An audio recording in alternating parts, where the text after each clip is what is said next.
Subscribe करें sigma youth engineers channel को और बेल आइकन को दबाएं ताकि आप देख सकें हमारी लेटेस्ट इंजीनियरिंग वीडियोस सबसे पहले। नमस्कार दोस्तों, स्वागत है आप सभी का आपके अपने चैनल सिग्मा यूथ इंजीनियर्स पे। मेरा नाम है विपिन यादव और आज का जो वीडियो है, इस वीडियो में हम आपके साथ डिस्कस करने वाले हैं कुछ ऐसे पॉइंट्स जो कि आपके लिए काम आने वाले हैं टूल सिलेक्शन में। सीएनसी टर्निंग मशीन में जितने भी टूल्स यूज़ होते हैं, उन टूल्स में लगने वाली इंसर्ट्स के बारे में कुछ ऐसी चीज़ें हम आपको बताएंगे जो कि आपको इंडस्ट्रीज़ में काम करते वक्त ध्यान में रखनी है। कुछ ऐसे बेसिक फंडामेंटल्स बताएंगे। अगर आपने उन बेसिक फंडामेंटल्स पे काम कर लिया तो आप जो है लाइफ में कभी फेल नहीं होंगे। कुछ भी क्रिटिकल सिचुएशन जो है आपके सामने आ जाती है तो आप उन बेसिक फंडामेंटल्स को अपने दिमाग में रखिए और अपने काम को करते जाइए। आपको जो है वहाँ पर बेनिफिट मिलता जाएगा। तो आई होप ये वीडियो आपके लिए हेल्पफुल रहने वाला है, इसलिए जितने भी स्टूडेंट्स नए हैं इस चैनल पर तो वो लोग इस चैनल को सब्सक्राइब कर लीजिए ताकि आपके पास हमारी नोटिफिकेशन आती रहे। हमारे स्क्रीन पर चलते हैं और वहाँ पर जो है समझते हैं कि किस टाइप के जो है टूल्स हमको यूज़ करने हैं, किस ऑपरेशन में यूज़ करने हैं और किस आरपीएम फीड पर यूज़ करने हैं। तो चलिए फिर वीडियो को आगे कंटिन्यू करते हैं और समझते हैं टूलिंग के बारे में डिटेल में। तो चलिए फिर यहाँ पर मैं आपको कुछ ऐसी चीज़ें बता देता हूँ जो कि आपकी लाइफ भर काम आने वाली हैं।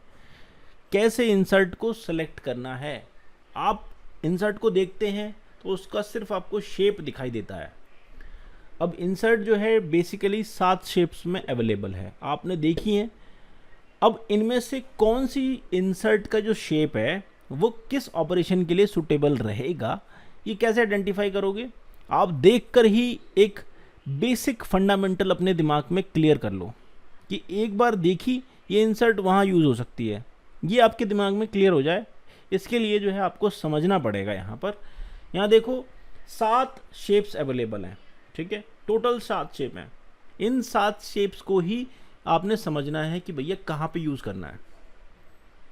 आप ऐसे समझो कि जितना मोटा उसका कटिंग एज होगा वो उतनी ही ज़्यादा पावरफुल होगी। ये तो सबको क्लियर हो गया। जो इंसर्ट जितनी मोटी होगी, जिसका एज जो है मोटा होगा, वो उतना ही पावरफुल होगा। जिसका एज पतला होगा वो ऑब्वियसली जो है कमज़ोर होगी। अब देखो ये 4 इंसर्ट हैं, इनका एंगल देखो। राउंड है, इसका 360 डिग्री एंगल होता है।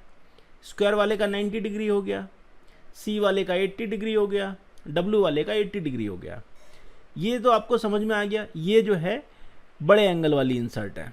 अब 60 डिग्री से नीचे वाली जो इंसर्ट है, देखो ये वाली जो है टी वाली, ये 60 डिग्री का है, डी वाली 55 डिग्री है और वी वाली 35 डिग्री है।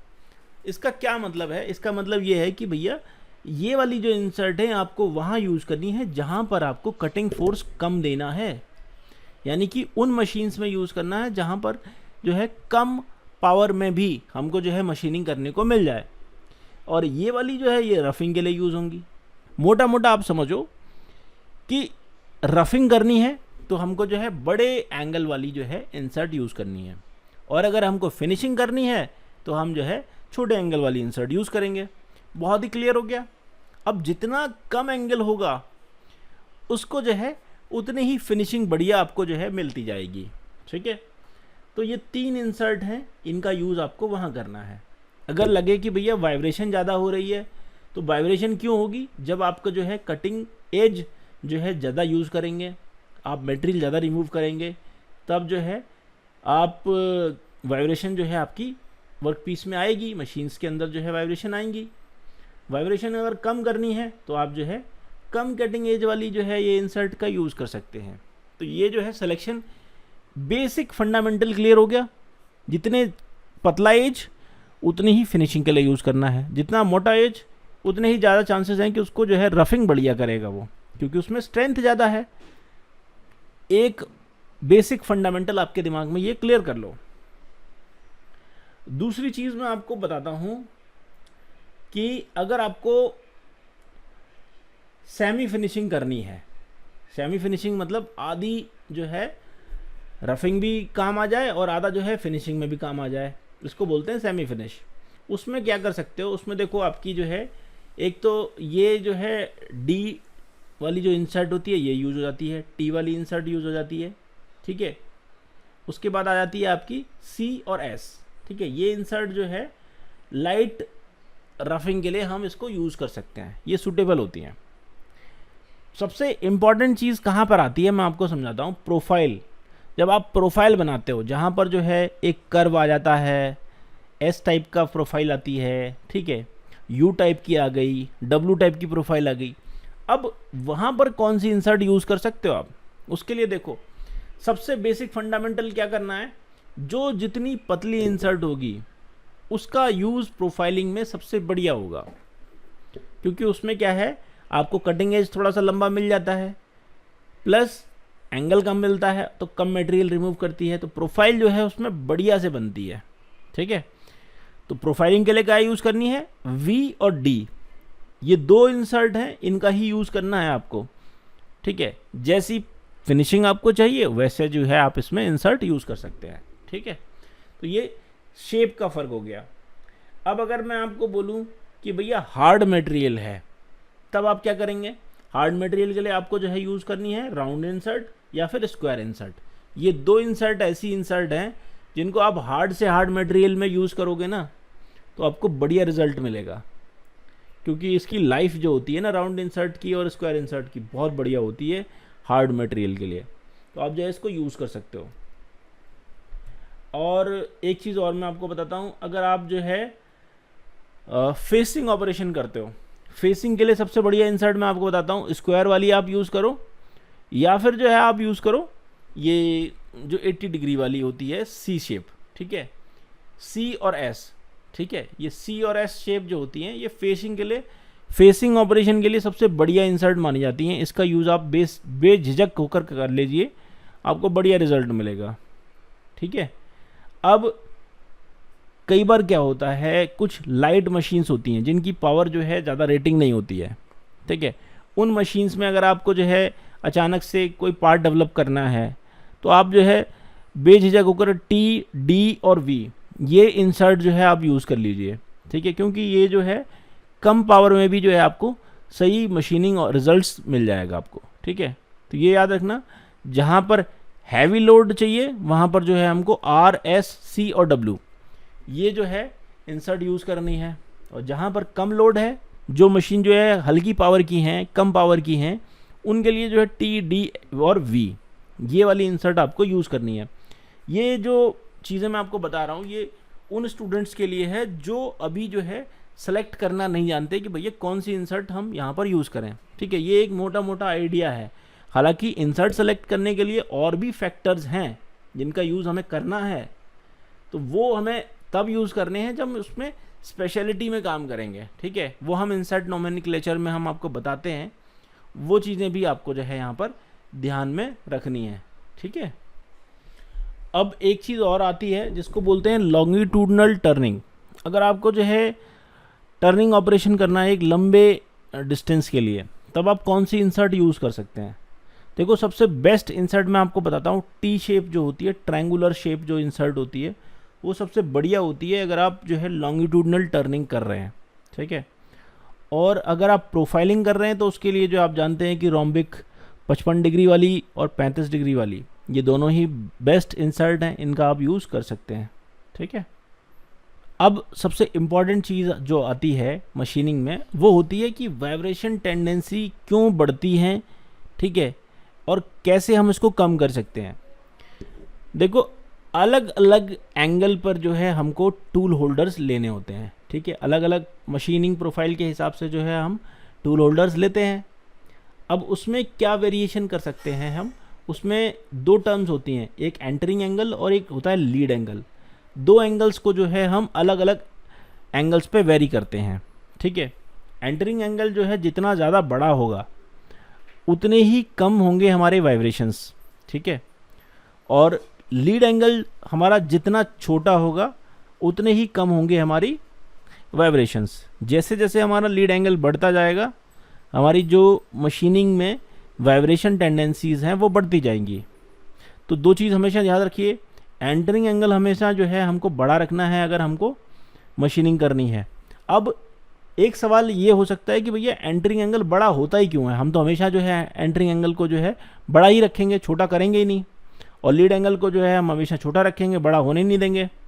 ये इसलिए वेरी करता है क्योंकि हमको जो है टूल होल्डर की जो टिप है, जो इंसर्ट का जो एज है, उसको अलग अलग प्रोफाइल के एंगल के हिसाब से जो है हमको यूज़ करना होता है। पर लिमिट हमको याद होनी चाहिए कि भैया इस रेंज तक जो है हम जा सकते हैं, ये चीज़ ध्यान रखिएगा। एंटरिंग एंगल को जो है हम 45 डिग्री से कम पे नहीं ले जाने देना है, ठीक है। 45 डिग्री से कम नहीं होना चाहिए हमारा एंटरिंग एंगल, ये याद रखिएगा। 45 डिग्री से जैसे ही कम होगा हमारा एंटरिंग एंगल, तो हमारी जो वाइब्रेशंस हैं वो बढ़ जाएंगी, ठीक है। उस केस में क्या कर सकते हैं हम, कटिंग एज बहुत ही जो है कम कटिंग के लिए यूज़ करेंगे। अब दूसरी जो टर्म होती है वो होती है लीड एंगल। लीड एंगल को मैक्सिमम जो रेंज हमको देनी है वो 15 डिग्री या 17 डिग्री देना है, ठीक है। जैसे ही ये बढ़ जाएगा 45 डिग्री तक चला जाएगा हमारा लीड एंगल, तो जो है वाइब्रेशन टेंडेंसी बहुत ज़्यादा बढ़ जाएंगी।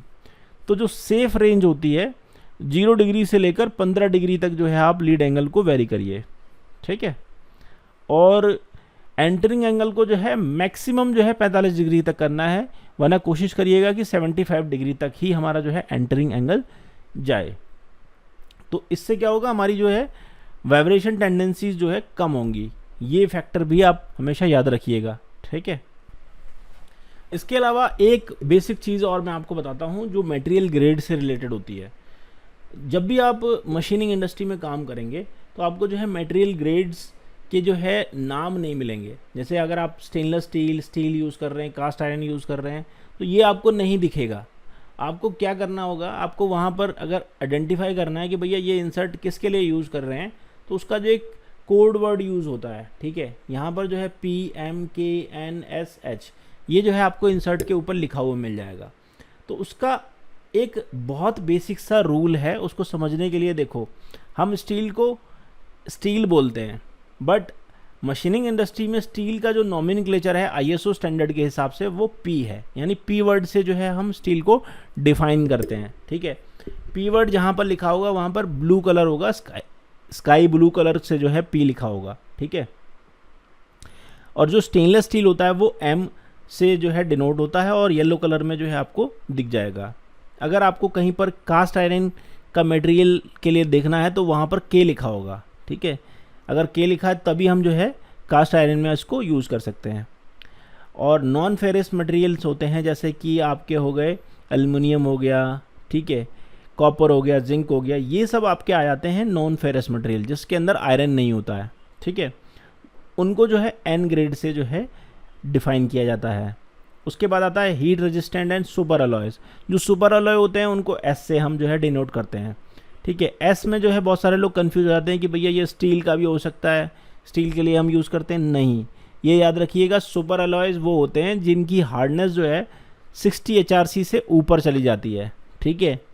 जो 60 HRC से ऊपर चले जाते हैं उनको हम हीट रेजिस्टेंस होते हैं और जिनको सुपर अलॉयज़ बोलते हैं, ठीक है।